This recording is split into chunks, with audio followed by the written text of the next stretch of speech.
Hello everyone and welcome back to round 6 of the 2024 FIDE candidates out in Toronto. We've just finished a really exciting round, some blistering games as we're becoming used to at this point. And one of the highlights was a victory for Vidit with white against Alireza Firouzja. So let's jump in and do a bit of a deep dive on that game. And it did start with one of the most exciting openings in chess, at least from a spectator's point of view, the Open Sicilian. We saw this actually a few months ago when Vidit defeated Firouzja in the Tata Steel Masters. And in that game, it was a slightly different branch, but here Firouzja tried to surprise Vidit with the classical variation.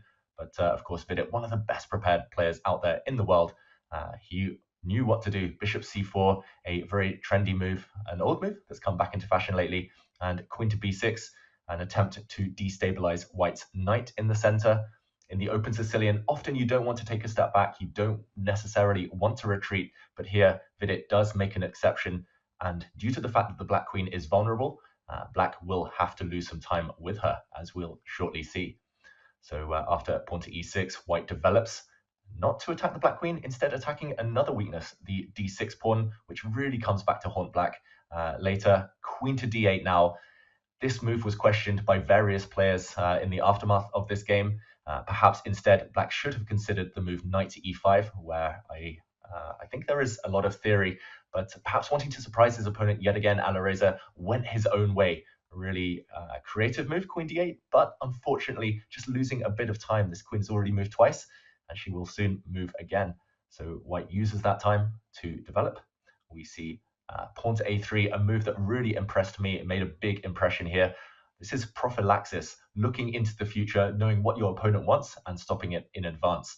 If white, for example, had castled the king, then after pawn to b5, the bishop moves. Pawn to b4 would have been a really annoying blow, kicking the white knight away and potentially snacking on this pawn next. So Vidit, he saw this in advance, of course, and pawn to a3, even before he gets attacked, he prevents this advance. So covering the b4 square. Bishop to b7 now was given a question mark by the computer, and I think rightfully so. Sometimes we question the computer evaluation, or we think, okay, at least it's a very human move, and yes, bishop b7 develops, but it neglects the most important feature in black's position, the fact that the d6 pawn is vulnerable. Firouzja was blitzing still at the stage, despite the fact his position is already kind of teetering on a precipice here. Instead, perhaps, again, just developing bishop e7, getting ready to block with knight to e5, just relieving some of the pressure on this d6 pawn was necessary. Instead, after bishop to b7, white castles kingside, we did see that the tactics started working in white's favor. A really nice variation pointed out by our very own Daniel Naroditsky was that knight e5 now, the desirable move, blocking this bishop, fails to knight takes b5, a really nice blow. If this knight is captured, then the black knight is captured, a deadly check arrives on b5, and if the black king moves, a second deadly check. This actually leads to checkmate on the next turn. So unfortunately for black, no natural way to defend. If we go back to the game position, instead Firouzja had to perform some gymnastics with his queen. The queen sliding out to b6. Don't take this pawn now, it is poisoned. After bishop takes d6, black could have castled with a nasty pin on the d file, and suddenly black is right back in the game. But of course, Vidit spotted this, instead very calmly throwing his pawn forward to g4.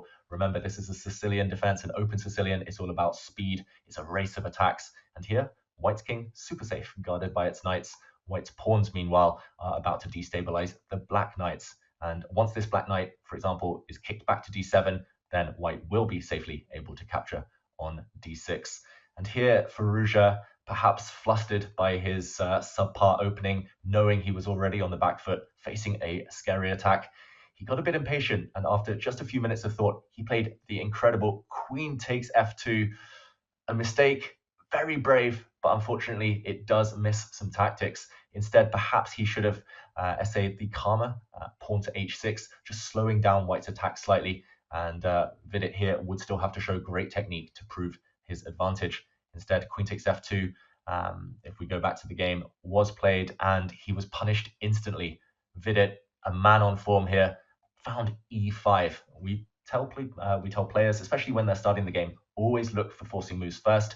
e5 is a very forcing move. It's a threat. It attacks not just the knight on f6, also the pawn on d6, and unfortunately black is just underdeveloped. The black king is stuck in the center, and this is highlighted in two key variations. Firstly, if knight takes pawn on e5, boom, bishop takes b5 is a check. Not just a check, but next move, once the bishop is captured, white will win the black queen. Loose pieces drop off, as they say. The black queen is undefended, stuck behind enemy lines. If instead pawn takes e5, then the white bishop saves itself with gain of time, with gain of tempo, hitting the black queen. No matter where she goes now, there is disaster in black's future. Queen to g2 would see the queen getting trapped on the edge of the board. We see the white rook chase her into oblivion here, and she falls prey to the white bishop. Black would lose material, and likewise, if she had chosen the h4 square in this position, disaster in a different direction. Bishop to g5, hitting the queen, and the simple bishop takes f6, showing why castling the king is so important in any opening. Suddenly, checkmate on the board. So Firouzja, unfortunately, realizing the damage he'd done to his own position here, he had to retreat, and after the simple pawn takes d6, a very classy, calm move from Vidit, I think Firouzja here realized the damage that had been done. Black simply cannot move his bishop out. If he cannot move his bishop out, he cannot castle his king. The black queen as well, at risk of being trapped. So she retreated back to b6, not for the first time in this game. And after bishop e3, again, retreating back to d8, not for the first time in this game. Suddenly, all the black pieces asleep on the back rank. It's unsurprising that the tactics work in white's favor. Rook f1, improving the pieces, bringing all the pieces to the party. Look at white's nice centralization. Here, Firouzja defended very well. He centralized his knight, and he played the move rook to c8, and Vidit jumped on the opportunity to leap into the black position. Queen a7, hitting this black bishop, potentially as well eyeing up some of the black pawns.